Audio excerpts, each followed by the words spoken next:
You might ask the question, why is he dressed like somebody from colonial time? Actually, my inspiration for today is Patrick Henry. What did Patrick Henry say? There we go. Good history teacher. Giving liberty or dignity.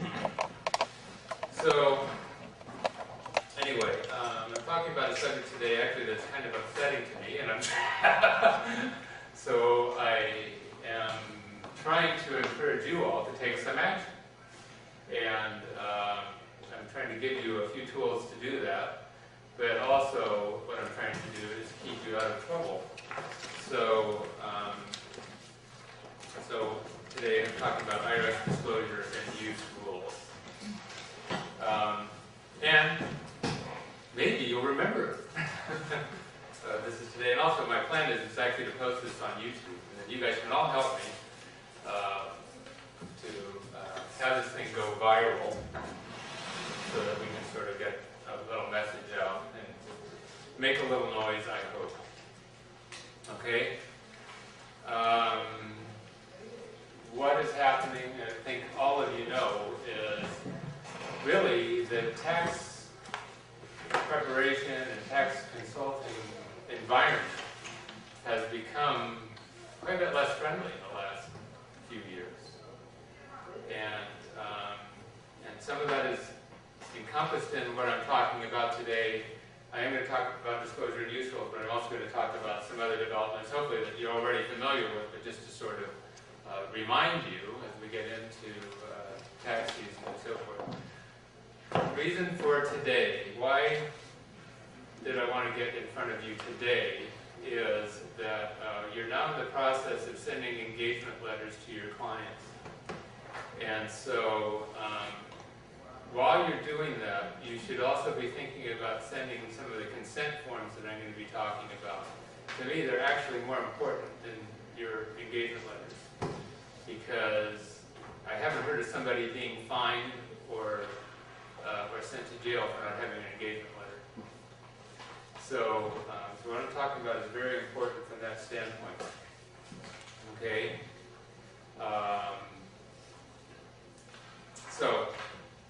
Be aware of that. The section that we're talking about is 7216. Has anybody already been to a program related to 7216? No. Do you even know what I'm talking about? Because the impact of this is so important, and yet it's not widely known, so that it's a trap for tax return preparers. And so that's another reason for my talking about it today.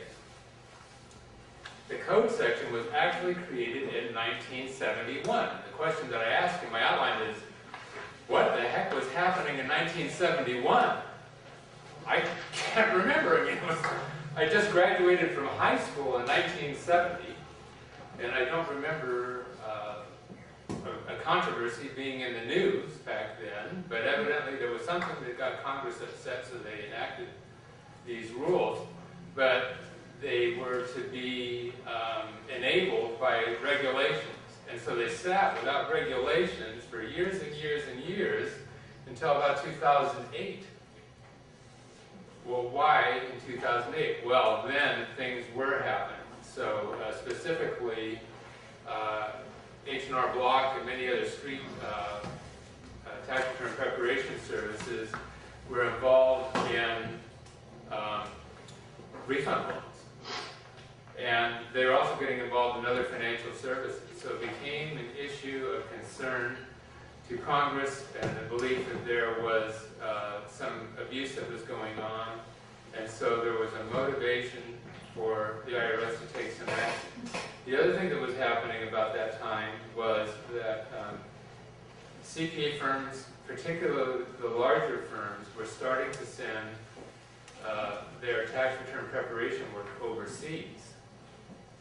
So that was big news, because there was a big concern about privacy and what was happening with that information as it was going overseas. Has anybody here had tax return preparation work done for their firm overseas? Nobody. Okay. It's not a bad deal or a bad idea necessarily. There is some consents that you need to get to do it. But what I can tell you, at least it's from what I've read and heard, is the security that they have for the firms that provide this service overseas is actually very good. It's probably better than you or I have in our firm.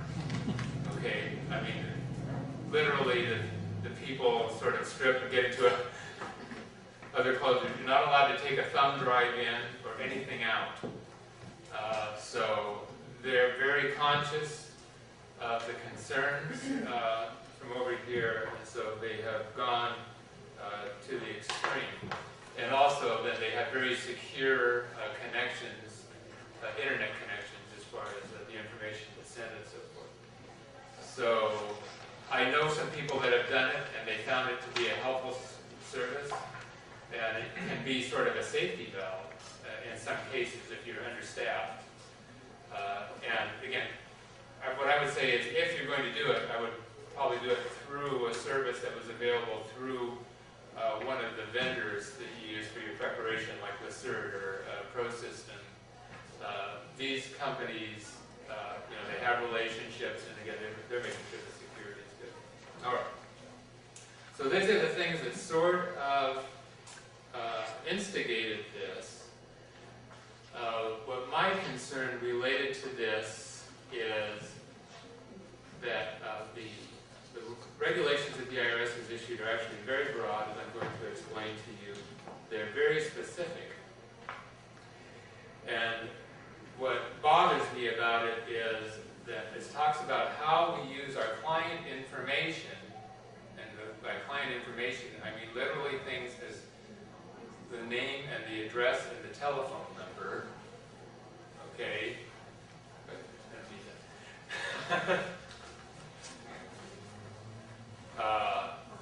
So using that information for marketing other services.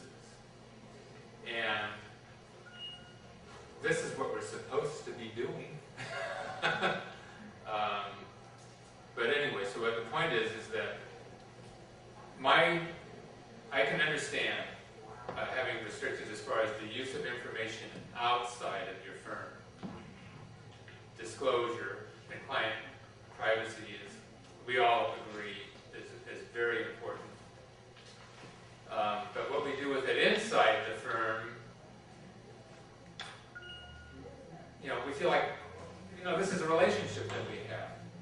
Not only that, but what do the clients come to you for? They don't come to you. The regulations related to tax return preparers, they're treating a tax return preparation job like a haircut. I'm going in to get a haircut, and then I'm going to leave, and that's all. But don't try to sell me any shampoo or any conditioner unless you have my written permission. I mean, that's literally about what it is. It seems kind of silly. But, of course, we're not just giving a haircut. And people aren't coming to us just for a haircut. Okay, they're not coming to us just to have a tax return prepared. They're looking for some advice, some guidance. I mean, that's part of what being a professional is about. I mean, if you're coming to a CPA, you're not going to H&R Block. And even when they go to H&R Block, they may be looking for a little advice. All right. As far